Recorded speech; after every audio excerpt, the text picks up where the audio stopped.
یہ جو اللہ رب العالمین نے ہم کو اور آپ کو عمر عطا کیا نا، یعنی کہ 60 سال 70 سال 80 سال، یہ جو عمر ہے، اس عمر کے بارے میں امام ابن تیمیہ رحمۃ اللہ علیہ کہتے ہیں کہ اس کی دو قسمیں ہیں، ایک ہے عمر مطلق اور ایک ہے عمر مقید۔ عمر مطلق یہ وہ عمر ہے جو اللہ کے پاس لوح محفوظ میں لکھی ہوئی ہے، اس کے اندر کوئی تبدیلی نہیں ہوتی ہے، جو اللہ نے لکھ دیا اس کے اندر کوئی تبدیلی نہیں۔ کسی کی عمر 70 ہے تو 70 ہی، کسی کی عمر 80 ہے تو 80، کوئی تبدیلی نہیں، اور وہ اللہ کے پاس ہے۔ اور دوسری جو عمر ہے عمر مقید، یہ عمر اس کتاب کے اندر درج ہے جو کتاب سمائے دنیا پر ہے، جو کتاب فرشتوں کے پاس ہے، جو کتاب اللہ فرشتوں کو شب قدر کی رات میں عطا کرتا ہے، اور جس کتاب کے ذریعے فرشتے پورے سال کے امور و معاملات کو انجام دیتے ہیں۔ اس کتاب کے اندر جو بات بھی لکھی ہوئی ہوتی ہے اس کے اندر رد و بدل ہو سکتا ہے، اس کے اندر تبدیلی ہو سکتی ہے۔ مثال کے طور پر اس کتاب کے اندر یہ بات لکھی ہوئی ہوتی ہے کہ دنیا کا فلاں انسان ہے، ہمارے آدونی شہر کا فلاں انسان ہے، عبداللہ عبد الرحمن ہے، اس کی عمر 50 سال ہے، لیکن اگر اس نے نماز کی پابندی کی، لیکن اگر اس نے اچھے اچھے کام کیا تو اس کی عمر 50 نہیں 70 سال ہے۔ اللہ اکبر۔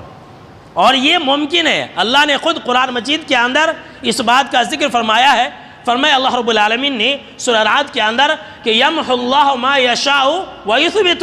وعندہ ام الکتاب، کہ اللہ جو چاہتا ہے مٹا دیتا ہے، اللہ جو چاہتا ہے باقی رکھتا ہے، اور اللہ ہی کے پاس ام الکتاب ہے۔ اس آیت کی تفسیر کرتے ہوئے حضرت علی رضی اللہ تعالیٰ عنہ بھی اسی طرح کی بات کہتے، وہ کہتے اور دوسری کتاب یہ سمائے دنیا پر ہے، پہلے آسمان کے اوپر ہے، فرشتوں کے پاس ہے، اور اس کے اندر اللہ جو چاہتا ہے مٹا دیتا ہے، جو چاہتا ہے باقی رکھتا ہے۔ سبحان اللہ۔ اس کتاب کے اندر کسی کی اچھائی کو برائی سے بدل دیا جاتا ہے، کسی کی برائی کو اچھائی سے بدل دیا جاتا ہے، اگر کوئی نیک ہے تو برا لکھ دیا جاتا ہے، اور اگر کوئی برا ہے تو اچھا لکھ دیا جاتا ہے۔ اور یہی وجہ ہے میرے دوستو، یہ بہت سارے صحابہ کرام، مثال کے طور پر حضرت عبداللہ بن مسعود رضی اللہ تعالیٰ عنہ، حضرت ابو وائل رضی اللہ تعالیٰ عنہ، اور دیگر جو صحابہ کرام تھے، وہ اللہ رب العالمین سے ایک دعا کیا کرتے تھے، اللہم ان کنت کتبتنا اشقیاء فمحو واکتبنا سعداء، کہ اللہ اگر تو نے میری کتاب میں جو سمائے دنیا پر ہے، اے اللہ اگر میری کتاب میں اگر تو نے بدبختی لکھ دی ہے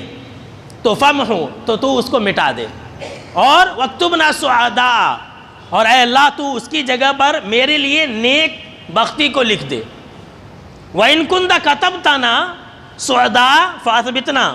اور اے اللہ اگر تو نے میری تقدیر میں میری کتاب میں جو سمائے دنیا پر ہے، اگر اس کتاب کے اندر تو نے نیک لکھ کے رکھا ہے، میرے لیے اچھائی لکھ کے رکھا ہے، تو اے اللہ تو اس کو برقرار رکھنا۔ کیوں؟ اس لیے کہ